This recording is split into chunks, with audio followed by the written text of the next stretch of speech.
Государственная архивная служба Республики Ингушетия запустила проект «Летопись Ингушетии. Личности и время», цель которого – собрать, сохранить и увековечить документальное наследие выдающихся представителей ингушского общества.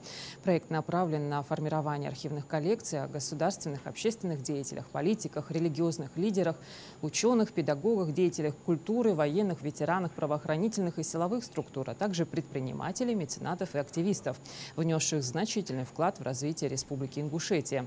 В Госархиве созданы все условия для хранения этих документов. Во многих семьях хранятся документы, подобные документы в единичном экземпляре.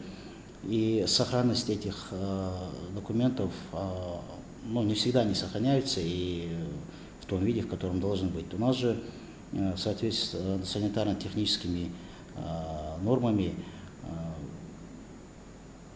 все те направления, которые должны быть применимы к сохранению, они существуют. И затемнение, там, соответственно, при хранении документов должны свои требования. Это затемнение, это температурный режим, это обеспиливание, которое мы еженедельно проводим.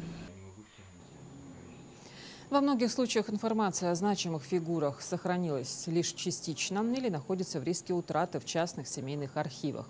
Размещение этих материалов в Государственном архиве гарантирует их сохранность, научную обработку, доступность для исследований и вечное хранение. Сохранение исторической памяти и исторического наследия, сохранение документального наследия особого внимания уделяет и глава республики. Данный вопрос находится на постоянном личном контроле. И благодаря его инициативе и поддержке сегодня проводится в нашем регионе системная работа по сохранению исторического наследия.